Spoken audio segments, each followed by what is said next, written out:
What's up, guys? Shay Stevens here, PDGA number 77522, and this is my In the Bag for 2021. Let's get to it.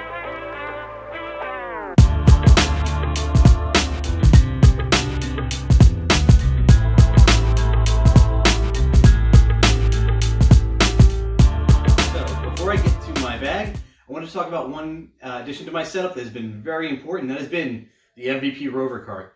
I've had it for a few months now. I got it back in 2020. I've been rolling with it for a while now, and I love this thing, guys. While my home course is two 18-hole courses, and the saying is, in terms of cart friendliness, the east side is 95% cart friendly, and the west side isn't even people friendly.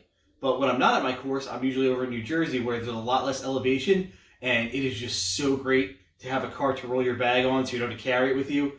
I've really noticed I have a lot more energy going into those last three holes, because I'm not constantly putting the bag down, bending down, grabbing disc, bending down, picking it back up. The cart has been really great. In terms of modifications, I haven't really done that much to it. I've run a towel ring through the one little grommet here that holds the telescopic pole in place, and I run a towel on that so it's off the ground. Even when I'm rolling with it, it doesn't hit the ground. It's nice and elevated. Got the standard drink holders on the back. I have also included a phone holder up here, so I can try and film, use my cart basically as a tripod. I did a Facebook Live on my player page, if you've seen that. That was one of my test runs. I've been doing a few more. I'm just trying to fine tweak it. I do need to find a sweet spot where one of these little arms kind of gets in the way of the camera, so I got to figure out how I want to set it up. I'm playing with that. Hopefully you'll see some footage off of that soon. And then lastly, I do have some Troll Boy stickers here on the other side, just to support the trolls out there. You know, we're a peaceful, fun-loving bunch who love to troll. So, Rover cart, guys, great introductory cart. The thing is so well balanced, lightweight, best price starting point on the market. So definitely, if you're looking to try a cart and you don't want to drop $200, $300, $400 on a crazy Zoka basically, highly recommend the Rover cart. If it's good enough for Dave Dunapace, it's good enough for you. Okay, guys, to start off, in terms of bag setup, my side pockets really haven't changed that much in terms of like towels and other accessories I bring with me. So if you're interested in that, please check out my In the Bag from last year. I'll link it up here, where I cover all that. There is one thing I have added to my bag, though, that I want to highlight, and that is I did get a Bushnell rangefinder. So this thing has actually been very valuable to me. I played on a lot of older courses that were mapped out in the 90s, and they were all measured. You don't get wheeled down the middle of the fairway, we think. And those distances aren't really accurate. So I just developed set shots over the years. Like you probably have this on your team for your home course. When you just played the course so many times, I throw a volt off the tee, NV upshot, get out. I've kind of taken a step back and kind of measured these courses out, and I've seen on holes where I would throw like a volt off the tee. It's really like a 300-foot shot. I can get a reactor there real easy. So I gain, the exact same amount of distance, but I have all the control of the mid-range. So this has been really helpful to me. We've also had to overhaul my home course, so it's been nice being able to, remap the thing instead of having to walk with a wheel, just, shoot it with a laser. So this has actually been a very good tool for me. It's helped me realize, there are shots out there that I could be disking down for to gain control. So this has actually helped knock a few strokes off my game and definitely helped with consistency. So I do recommend a Bushnell rangefinder, and it's great they got into the game. So thank you for that, Bushnell. Now, onto the actual discs. Starting up in the putting pocket, we have Electron anodes. I have finally switched over to Electron plastic. If you've seen my previous In the Bag to talk about it, I just thought premium was better, so get premium for everything. So I started off with like a Star AVR. I think I had gold line daggers. I did I forget what the heck it's not D line, I forget that S line. D line? I had steadies for a while, so I basically always put it with premium. I had neutron anodes before these, and I'm just trying them out to see, is there anything different? They fly exactly the same as my neutrons in terms of putting, so I'm looking to see how that grip, extra grip from Electron comes into play. I would like something a little stiffer, so I am hoping that new Electron formula does have a good, we've seen it before. The complaint was it was very stiff. The soft Electron proxies weren't very soft at all, but those would actually feel great as an anode for putting for me. So hopefully we get some of that. Brad, Chad, please look me up. But for now, these guys are flying good. The grip's fine. My practice bag right now is like 15 anodes, and they're basically like 7 and 8 electron, neutron. So I still putt with both, and really it's the same thing for me. I just like stiff, putters. The extra grip is nice. My Upshot discs, starting off with the Flippy Boy. Soft Eclipse anode, still got him in my bag, guys. I just play catch with this disc. I love it. I fell back in love with it playing Glow years ago. It's literally, like an ultimate lid just crushed down into a putter. Just throw it with a little bit of nose up and just let it ride. I have got some dirty throw-ins with this disc. They've really, jump-started my round or kept a good round going when I had a bad upshot. It's a great upshot disc.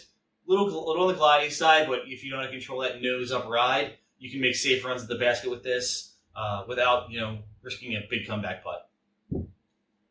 Next one is a beat to heck Electron Entropy. So yeah, I've done some work on this, guys. It's the Winter Series, and it pushes very straight now, but always dumps out. But I really like taking hyzer up shots with this disc, and my friends compliment me all the time. I can basically pass within 3 feet front or back of the basket every time on hyzer. This thing flashes chains. I always got an ace run on it, a very short hole, like 130-foot downhill. Just sent this up to the right on a little bit of hyzer, and let it come down.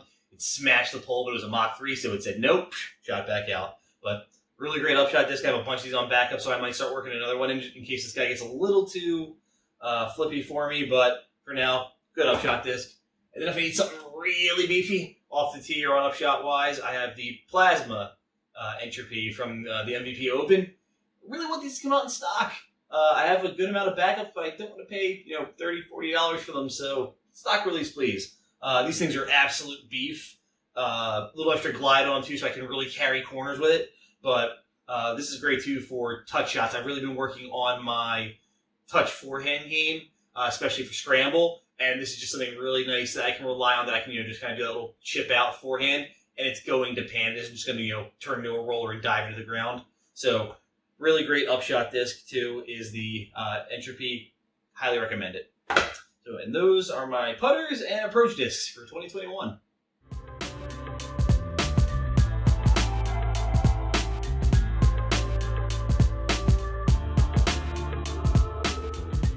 Up next, we have my driving putters. I keep it pretty simple, guys. There's only one putter you really need, and that is the Envy. So starting off flippy. This is a firm Electron Envy. Darn near puddle top. It's bubbly. I've done things to this disc for years. It is just so flippy. It loves to turn over and just go for days. Really love this for hyzer flips. I can really just push it straight at something. Great glide on it. Really great for hitting gaps. This is a really great utility disc for me.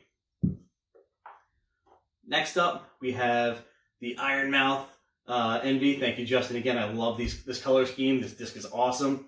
This has gotten a little beat in, though. It is starting to flip over a little bit for me. But still, it's a good disc for good distance, good glide. Get a little turn, give it a little bit of hyzer, let it pop the flat and go. Great driving putter. And luckily, I practiced before my tournament and realized my putters had beaten in a little more than I thought. And literally the day of the tournament, the last one I played, I threw the Eclipse Envy, the brand new Eclipse 2.0 in the bag. And this, guys, is a great throwing putter. I can really smash on this. It doesn't want to flip over. It just pushes straight and then stables out and dumps nicely. Hit a lot of great gaps with this disc. Definitely saved my butt in the wins out in that tournament. So this is a great addition. For great distance, guys, definitely check out the new Eclipse. They are great driving putters.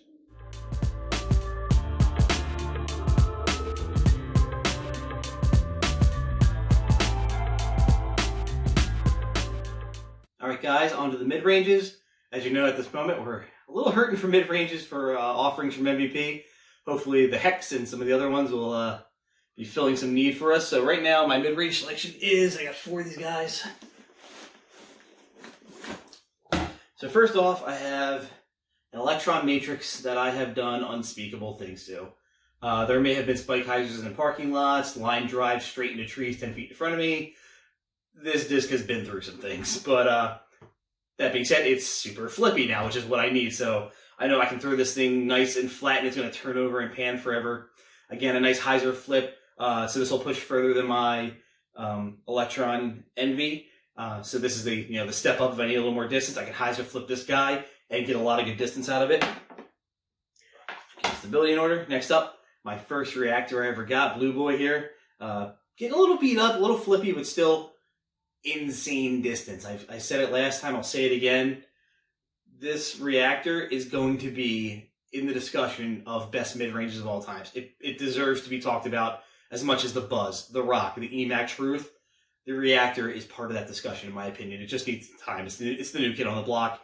The more people throw it, the more people are going to know that this mid-range is amazing. It really helped me improve my distance with mid-ranges. Gives me great control, and you can shape a lot of great shots with it. So, added a newer reactor to my bag, the Eclipse, and aside from being awesome glow plastic, this is a little more stable. I wouldn't say it's super beefy, but this is just a little more stable, so if I need something to really resist turning over and push straight and dump out, that's going to be the reactor. And also for both reactors, the dump out isn't that big, which is great. Like when it fades, it's fading forward, so you can really hit wooded fairways with the reactor and know you're not going to get a slide or skip into the rough. It's going to keep you in the fairway and keep you in position to score. And lastly, and again, shout out to Don Freeman, hooked me up with the Golf is Dead deflector. It's the deflector, guys. It's beef. You can just throw this thing and know it's going to fight out for you. Great wind fighter. I've had longer putts before where I've had to use this as a putter sometimes, and it's actually done a serviceable job. So, again, the deflector, great overstable utility mid-range. Highly recommend it.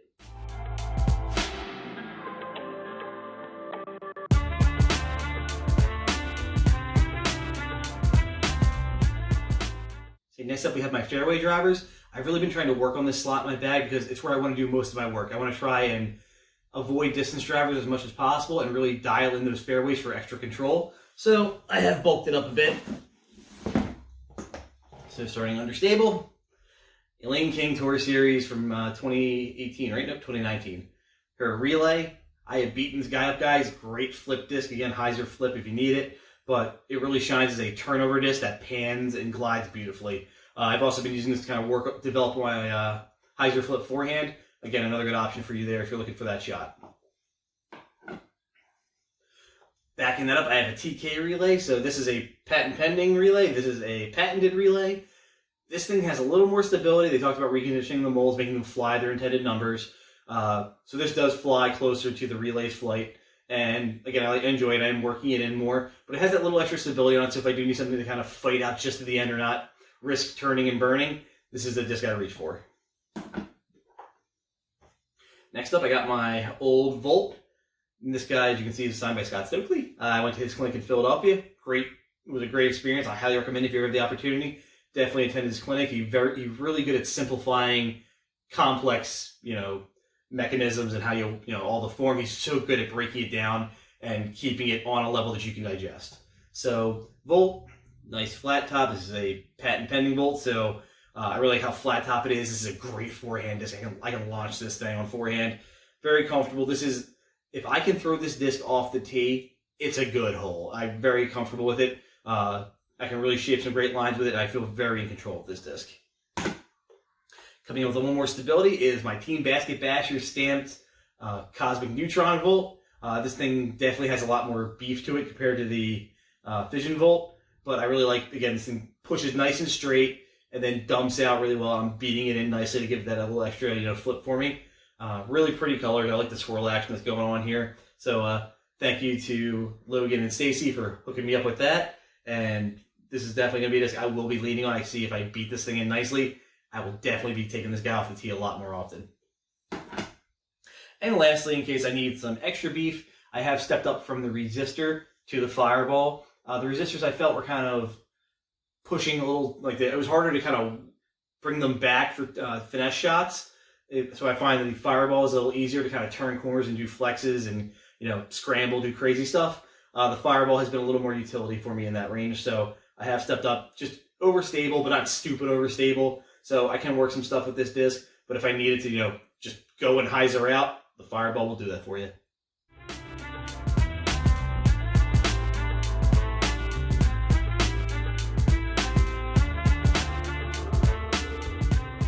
And to wrap things up, let's look at my distance drivers. So I'm currently bagging 5 distance drivers, starting off with the first MVP disc I ever owned. This is my Fission Photon, 166 gram. I've had this guy now for like 4 or 5 years. It's so beaten, but it's such a great flippy disc. It's so easy to hyzer flip.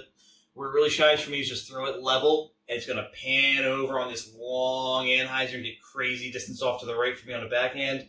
I can get this thing down on rollers. It's, Yuli has his lightweight Avenger SS. This is my get out of jail free card. I can throw some nutty lines with it, and it has saved my butt a bunch of times. Coming up next, I call it my Phantom Photon. This is a flight numbered Fission Photon. I call it Phantom because you can see the name has worn off. This was from that run where like the stamps didn't take that well, so like within a week of having it, just slotting it into my bag over and over, it wiped the name off it.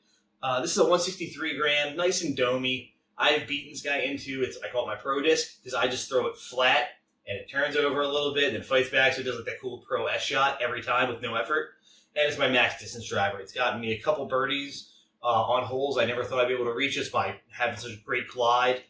Really love this disc, so definitely recommend this kind. This run was a really great run. These are right after the Elaine Kings, and these are just nice, good, good pop top, good heartbeat, and excellent glide. Next up is I think it's from a similar run, 168 grams, a little heavier. So you can see the names wiping off too, so the stamps weren't taking that well. But this disc is basically cycling. I don't know where these flight numbered Fission Photons are going to beat down to. I know where the patent pending ones do. So if that one becomes too understable for me, I wanted something on backup, and that's what this guy is. He pushes pretty straight and then dumps out, but I am starting to beat him in before he was very overstable. He's beating it nicely and basically backing up that guy. I've added a first run Fission Photon to the bag. Be jealous. This thing is super flat top. I love it. The main reason I added it to the bag is for the forehand. It's just super comfortable, that flat top. It's good stability. Very likes to push straight. Doesn't take a lot of effort to get this disc going. The only downside is that because it's flat top, as you know with distance drivers, if you have dome, it's got that pocket of air to ride at the end, so it gets more distance.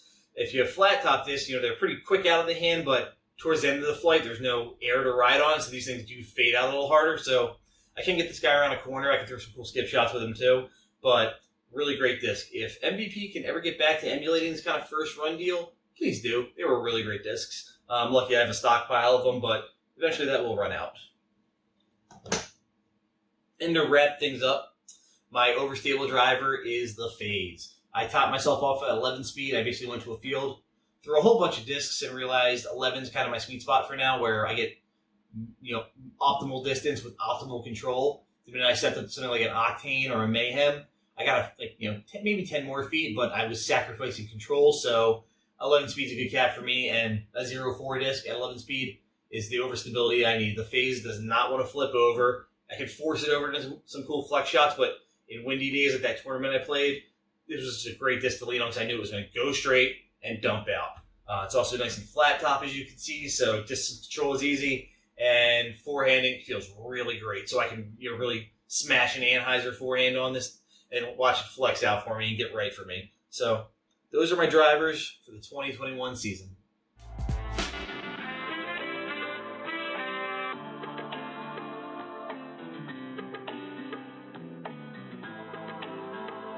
So this has been my In the Bag for the 2021 season. I just want to conclude by thanking my sponsor, Basket Bashers Disc Golf. Stacey and Logan, you guys are awesome. Thank you so much for the support. I'm really happy to be working with you guys this season. To everyone watching, thank you. If you have any questions, as always, reach out to me. I'll do my best to answer them. Take care. Thank you for watching my In the Bag for the 2021 season. If you haven't already, please like the video and subscribe to the channel for more content like this and other disc golf content. I also wanted to remind everyone that there is still time to enter my 300 subscriber giveaway. The link is in the description, and the submission window closes at 8 p.m. Eastern Time. Lastly, thank you to my sponsor. For all your disc golf needs, check out Basket Bashers Disc Golf.